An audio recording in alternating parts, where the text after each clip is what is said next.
저는 그런 생각이 들어요. 어쨌든 사회라고 하는 게, 특히 민주주의 사회는 정확한 정보가 중요하잖아요. 세상 사람 한 사람이 나라의 주인이고 국가의 권력자인데, 그들의 판단에 기초해서 어쨌든 선출직 공무원이 생기고 임명직 공무원이 일을 하는 거 아닙니까? 그래서 정확한 정보가 중요해요. 정확한 판단을 해서 정보가 정확해야 되는데, 이 가짜 정보, 왜곡 정보로 사람들이 판단을 흐리려는 시도가 너무 많아진 세상이 된 것 같습니다. 과거에는 이게 주류는 아니었는데, 요즘은 그게 마치 실력처럼 거짓말을 해가지고 세상 사람을 속여서 판단을 흐리게 하는 게 마치 무슨 능력인 것처럼 이렇게 생각하는 부류가 있는 것 같습니다. 그걸 소위 선동이라고 그러죠. 없는 사실을 막 지어내가 여러 군데서 얘기 들으면 사민성호라고. 여기 처음 들을 땐 에이 설마 그러다 두 번째 진짜인가? 세 번째 들으면 아 사실인가 봐. 네 번째 들으면 확실하네. 다섯 번째 들으면 자기부터 같이 주장하는 거죠. 근데 이게 안타깝게도 현실이잖아요. 그래서 특히 이 정치 영역에서도 마찬가지인데, 거짓말을 옛날에는 우리 앙두백 장관님 오래 정치하셨으니까, 전에는 자기가 한 말이 사실과 다르면 사과했잖아요. 그죠? 아, 실수입니다. 그리고 거짓말을 하고 이렇게 그 사과 안 하면 그 사람 취급 안 하고 그러지 않았어요? 정치에서? 그죠? 근데 요즘은 반대야. 거짓말 잘하는 게 실력처럼 보여요. 뭐 그러긴 한데 그 사이에 치르는 대가가 너무 크죠. 근데 그러면 낭비잖아요. 그런데 그게 지금은 시간 지나면 없어지는 수준이 아니고 그게 하나의 세력을 형성하기도 해요. 가짜 정보에 기초한. 근데 그 중에 하나가 이런 거예요. 저는 국정감사든 국회에 가서 국민을 대표하는 국회의원들한테 법률에 의해서 진실을 말해야 될 사람들이 거부한다든지 가서 대놓고 뻔뻔하게 거짓말한다든지 이거 절대 허용하면 안 된다고 생각해요. 차라리 말을 말든지. 그죠? 그런데 이거 지금 작년부터 국회에서 증언 요구하면 거부하고 말이에요. 대도 않은 이유로. 가서 거짓말하고. 그런데 이거 계속 반복되고 있어요. 그러면 안 되잖아요. 그게 우리 식구들이 할지라도 마찬가지입니다. 여러분도 마찬가지입니다, 앞으로. 그러면 안 되죠. 국가의 기강 문제 아닙니까? 근데 이거를 누가 최종적으로 책임지냐. 검찰, 경찰이 책임져야지. 그렇잖아요. 질서의 최후 유지자들 아닙니까? 검찰, 경찰. 그래서 권한, 권력을 줬잖아요. 사람을 조사해서 벌할 수 있는 권력을. 근데 그걸 행사를 제대로 안 하거나, 심지어 그 권력을 이용해가지고 어문 사람을 잡거나, 그게 시중폭력법보다 더 나쁜 짓이죠. 사람 잡아 가두고 감금하는 거나 하고, 엉터리 수사 재판해가지고 어문 사람도 잡아 감옥 넣는 것 중에 어떤 게 더 나쁩니까? 국민이 준 권력을 하는 게 더 나쁜 거죠. 사건을 덮는 것도 마찬가지예요. 나쁜 짓 했으면 상응한 대가를 치르게 해야 질서 유지가 되지. 그래서 위증사건 고발을 내가 알기로는 수없이 했는데 왜 수사를 안 합니까?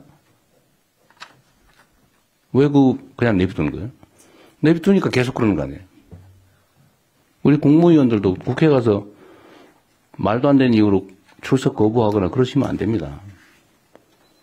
가서 또 거짓말하고 그러면 안 돼요. 거짓말할 일을 하지 말아야지, 아예. 뭐 문제가 있으니 거짓말하는 거 아닙니까? 그 수사 상황 체크를 좀 해주세요. 왜 안 하고 있는지. 고발은 언제 됐고, 수사는 어떻게 하고 있고, 처분은 어떻게 했는지. 그리고 어떻게 빨리 처리할지, 배고파가지고 계란 한 판 훔친 거 잡는 것보다 훨씬 더 중요한 일이지 않습니까? 그래서 그 사건 처리를 어떻게 하는지 지금 모르실 테니까. 예, 확인해서 그렇죠? 보고 드리도록 하겠습니다. 이건 수사 개입은 아니죠? 네, 그거 잘 챙겨주시고요. 그리고 공직자들은 권한이 주어져 있기 때문에 그 권한을 행사하고 그 권한 행사에 대한 책임을 지고 결과로 국민에게 말하는 거예요. 권한을 가진 공직자가 뭐 그리 말이 많아요. 공직자는 주어진 권한을 행사하고 책임지는 겁니다. 결과를 가지고 평가받는 거죠. 그리고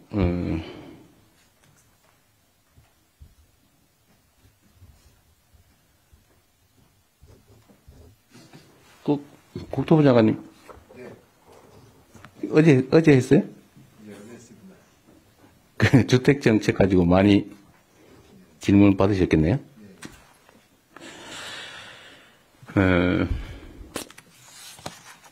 계속 그 주택 문제는 체크를 하고 있는데, 네. 사실 우리 사회에서 국민들이 투자 수단이 부동산밖에 없는 시절이 사실 있었죠. 이제는 전 세계적으로 대체 투자 수단도 사실 많아지고 있고 또 그렇게 만들어야 되는데 자본시장도 정상화돼 가고 있고 또 반드시 정상화시켜야 되고 그런 부동산 투기라고 하는 걸 통해서 재산을 늘려보겠다는 생각은 이제는 과거 생각이잖아요. 네. 그리고 언젠가는 반드시 사고가 나게 돼 있죠.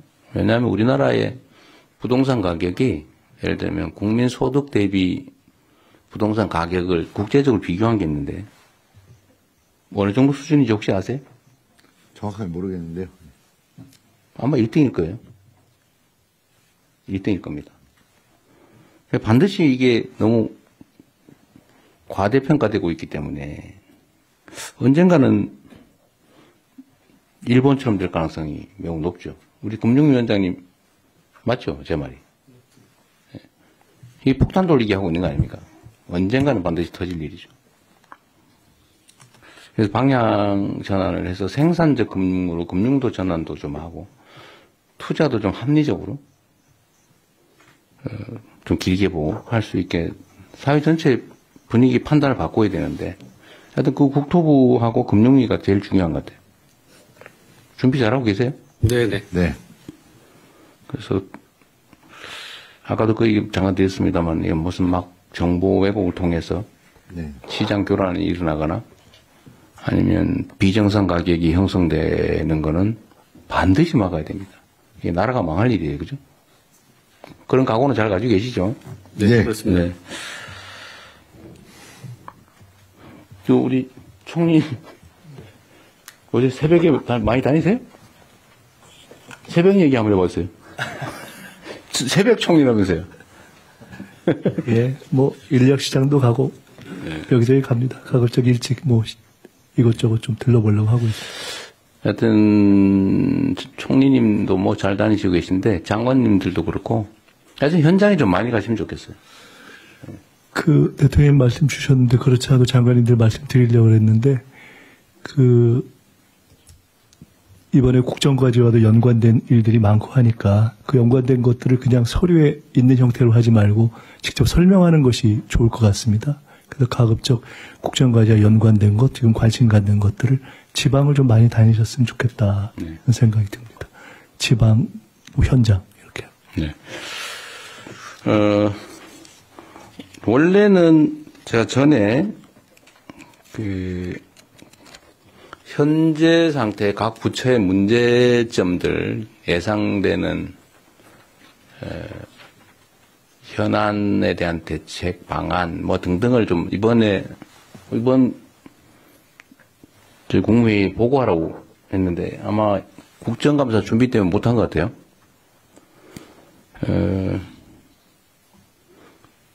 좀 거칠게라도